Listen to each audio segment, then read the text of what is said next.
Okay, so welcome everybody. I am Elizabeth Cho Fertigue, long name. I am one of the managing partners at a healthcare VC called Meta Ventures. We invest in therapeutics, medical devices, and digital health. Today I'm here. I'm going to interview Mohammed Memon, who is the CEO and co-founder of Chronica, which is a remote healthcare company based in San Diego. Okay. Healthcare is a big deal, as you know. It's about 18% of our GDP. So this is serious stuff. All right. And Chronica, what is it? It provides a complete turnkey solution to physician practices who want to engage in remote care.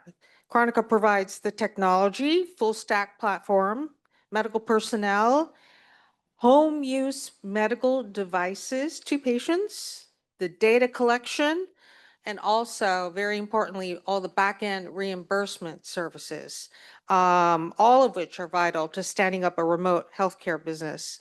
Physician practices, they're stretched, so they really need a lot of outside help. Okay. For patients, on the other hand, especially those with chronic care needs like asthma, heart failure, diabetes, getting monitored more frequently, studies have shown have improved outcomes.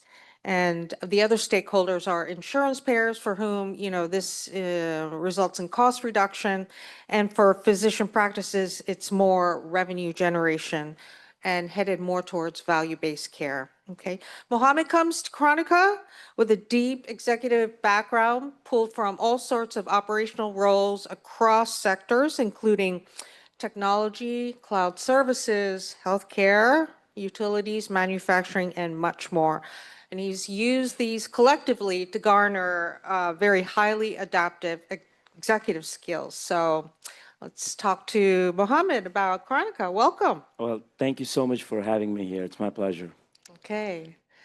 All right, so let's just start with a little background. How did you get involved and establish Chronica? Started from a personal experience. My father is chronically ill. We had him admitted to the hospital a few times, after which we thought there was something not right about the way the system operates. So we got him a couple of devices and started tracking his vitals. After doing this for a while, we realized that those hospital admissions could have been prevented. And so we got more involved, me meaning with my brothers, in his health. And upon further research in the industry, we talked to doctors. They all wanted to do this. They all wanted to take care of these chronically ill patients, but just didn't have the technology or tools or people to do it. Chronica was born. We saw an opportunity and we jumped right in and saw that we could make a big difference in healthcare, especially with the silver tsunami coming our way. I think as of now, we stand at 57 million people who have are 65 and older. So there's definitely an opportunity, and that's where we belong. So we do full service. What it means is we are an extension of a practice. So a practice may have 3 to 5 providers. And when I say providers, they are physicians. What we do is we put in our team in the office. We work remotely from our office. We give patients cellular devices and get their consent and start monitoring them from there on. So we get vitals on a daily basis. We engage with patients on a daily basis. And this helps reduce hospital admissions and generates a ton of revenue for providers. And in turn, we make a little bit for ourselves. Excellent. Let me ask you a basic question for folks who may not know. What is the difference between telemedicine and remote healthcare? So telemedicine is where you see a physician, a provider on the other side. So you're just doing a simple consult. Mhm. Remote care is a lot more involved. Remote patient care is taking vitals once a day, twice a day, engaging with the medical assistants, the nurses, we call them clinicians, And having someone keep an eye on your health daily, and if there's a problem, they escalate it to the physician and bring you to the physician's office. So it's Okay. very involved. This does include telemedicine. It does include making sure you take your prescriptions on time Yeah. and taking vitals as usual, and much more. So Okay. that's the big difference. It's night and day difference. One Yeah. is a small sub element of overall remote care. Okay. Walk us through an example of a chronic care, which is your specialty, right? Right. People who have heart disease and diabetes, they constantly need monitoring. Walk us through what happens when remote care is not involved versus when remote care is, and the real impact that you have on the patients as well as the physicians, like, their revenue share. Absolutely. So I'll take my father's example. Mhm. Chronically ill, without remote care, we would have never known if his oxygen levels are dropping, if his blood pressure is high, if his glucose is out of range. And so he would feel weird. He would sleep a little bit longer. He would fall down because his blood pressure is high. Could be a variety of things. And as a result, your first instinct is to call 911 and take the patient to the emergency room or the hospital. With patient care, what we do now is once he's on the platform, we set up a care plan for him. We have him do X, Y, and Z things on a monthly basis. We ask him to track his vitals. We give him one, two, or three devices. And then we start to track his data. When he doesn't take his vitals, we call him. When he takes it and it's outside the norm, we then escalate it, find out what's going on, if he's been taking his prescriptions on time, if he's doing his 15, 20 minutes of walking every day, and we engage with him. And so this engagement results in him feeling like there is a team out there working for him, with him, and making sure he is responsible, he is answerable to those clinicians, and that helps him improve his habits, his eating habits, his exercise habits. And so we've seen behavioral change come about because he is now under the care team's supervision. Mhm. And so that is the difference. We have seen 80% of the times thresholds, the readings when they're out of range, they drop from 80% down to 20%. So we have seen significant increase or improvement in medical health. But I'll give you a couple of examples. We've had patients tell us this is the first time someone is actually calling or talking to us after several weeks. So many of these folks are just staying by themselves with no one calling them, which impacts their mental health. So our presence now improves mental health, physical health, and behavioral health as well. But for the providers, that's where the key is. They don't have to lift a finger. They don't have to make an investment. They don't have to hire anyone. They don't have to train anyone. They don't have to deal with technology. We do it all, A to Z. And when we provide our services, the money comes in directly in reimbursement codes to the physician's account, which we then send them an invoice on, and we get paid. Okay. So what happens at the end is patient health outcomes improve, providers engagement improves with the patient, and as a result, their organic patients in the office grow because people now refer. Nancy will tell Joe that, hey, you need to go to this doctor. He will care for you more than anyone else. And then payers save money because patients are not going to the hospital now.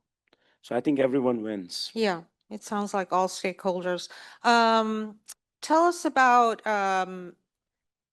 patient engagement, all these tools and, more and more our parents' generation, the silver generation is gonna, hopefully benefit from this. Do they find it invasive to do these daily checks, or are they excited to see their readings and, what's the engagement level like? So we have had very, very, very high retention with patients. Okay, that's good. They think of this as a game. So again, my father's example, he will constantly tell me, look, my blood pressure over the last 30 days has dropped from an average of 160 to 150 and now 140. So I'm healthier. So So it he's makes him, proud yeah, he's in a very way. proud. Yes. These Yeah. devices come without a whole lot of overhead. So you step Okay. on the scale, it's got a cellular chip in it, Oh, okay. sends data to the cloud, we get it. Okay. Same thing with other devices as well. One interesting thing we noticed was we have a way to chat with clinicians. And we thought 65 and older, how are they going to chat? Well, we learned that the grandkids have taught them how to chat. They're not talking to them anymore. And so they use the chat feature a lot, and that helps improve engagement. So they make phone calls from the click of a button of our app. They make video calls with clinicians. They're stepping on the scales more and answering questions on a daily basis. We get their mood every day. And all of this helps. They feel that another testimonial. A patient said, for the first time in my life, I'm 70 years old. I feel like this is the only time my provider, my doctor has cared for me, which was shocking. But that's the impact we are creating in the industry. So that's good. Yeah. So our grandparents can learn to chat. So that's very important because you think about, utilization, right? Adoption. So these are all healthy signs. One other thing is people entering the 65 years age now, they're fairly tech savvy. So the whole industry is going to get better and better from here on. So anyone Yeah. who's been in, using technology for 20 years, they know how to use a cell phone. But now they are at the point where they will start to utilize these technologies more and more. Right, right. So, yeah, health is shifting more and more to the home. There's more consumerization of Yes. healthcare. So, all of these should additively help with remote care. So, that's good for you. Tell us, very importantly, what's the reimbursement landscape been like? Has it grown? How has that contributed or not? So from 2018, when they unbundled telehealth and started to reimburse providers for these services, it's grown every year. They are adding more codes, more services. To just this year and last year, they opened up federally qualified health centers and rural health centers, and they opened the whole market up. So every year we are seeing this improve. From legislation perspective, I think there's a bipartisan support for preventive care. Yeah. Everyone's trying to find ways to reduce costs, and this does exactly that. So we don't see any headwinds coming our way. It's only going to get better and better. There's less than 1% utilization of this service, so the market is massive. Only Less 1%? than 1%, yes. So you've got a whole physician network that you can tap into. Why has it only been 1%? Because it's fairly new, healthcare moves slow. Yeah, So if you look at the last 7 years, I think we spent 2 to 3 years just in COVID, you're right. which kind of jump started it. But it's from being a fringe healthcare element, it's now become more mainstream. I don't think you'll come across any doctor who wouldn't have health or telemedicine abilities now. But from where we stand today, where not a whole lot of patients are on remote care, in I think 10 years, it's just going to be everywhere where everyone will know what remote care is, and anyone who is chronically ill will be on some system somewhere. Okay. So what kind of a market are we talking about? What? So, Mm-hmm. 57 million patients are there right now. Okay. And like I said, less than 1% are on it. So, in terms of the total market size, we are looking at hundreds of billions of dollars, and it's just growing. We Okay. think there's a fundamental shift in healthcare where we're trying to bring the entire practice, the clinic, the hospital to a patient's home, and we are right there at the cusp of it all. Okay, great. So, couple last questions, Mohammed.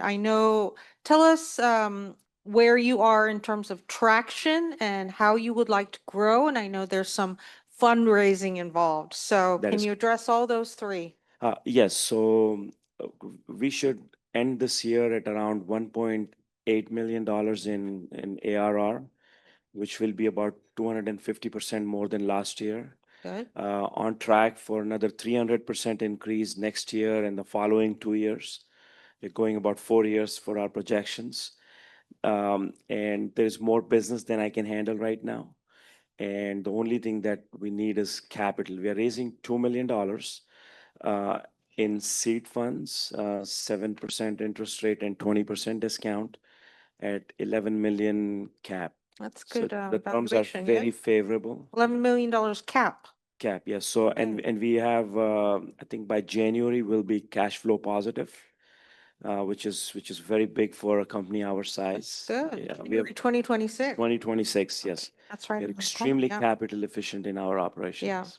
No, Great, it's there's a few terrific. questions from the audience. Yeah, audience, any questions? Oh,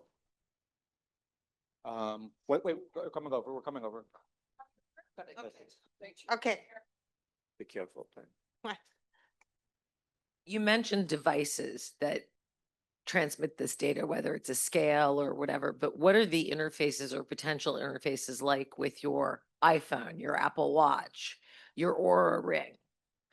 Great question. So we have built apps on all modalities, from iPhone to Android to television, and also on the web. So any which way you can think of interacting with your providers, we have provided them all. But will, like, if I'm wearing an iPhone and I had Polaris, would the iWatch, would that pick up the data that you need to do what you're doing? Or I would have to go in and interact on the device to provide the data? So the devices we have, these are cellular devices. Like I'll give you an example, blood pressure monitor. You pick it up, take your readings. The data will go directly to the cloud. From there on, it's going to send information to our clinicians, to you, your family members, or anyone else you have given permissions to access your data. They'll all be involved. Like in my father's case, anytime he breaks any thresholds, we get alerted. We walk right to him and take care of him. Right. So every modality you can think of, we have built something with it. Great, thank you. There's a question from the audience online. What is the cost and what's the return on investment to the doctor? So doctors don't have to spend any money on this, which means we come in with the investment.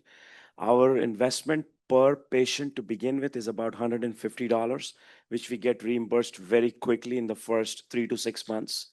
So doctors don't have anything. Now, when the dollars come in reimbursement, they go directly in the doctor's account, from which we then send them an invoice. And the sharing model or the fees depend on the number of patients. So Revenue share. revenue They sharing. have a revenue share as part of the business model. Yes. Yeah. You have any more questions from the audience? Why don't we do 30 seconds, a minute of closing? In terms of closing, yeah, what do you aspire to get Chronica to in the next 2 years? I think our goal is we are fixated on improving patient health outcomes and our impact in the industry. So that's from our services front. On the financial, like I said, we want to grow our business 300% each year from 2026, 7, and 8. So that's my focus every day when we wake up. We're just trying to make those two things happen. Very capital efficient, like I said. IPO or acquisition? I think acquisition would be the way to go. So at some point, someone's going to come in and start to consolidate a bunch of these companies. It's a land grab right now. So every dollar that you throw in, there's just practically little to no competition. Yeah, So if I walk into a practice, good chance I'm going to get them to say yes. all right. Good luck. Thank you. We'll be watching out for you. Well, thank you so much, Thank you. Elizabeth. Appreciate it.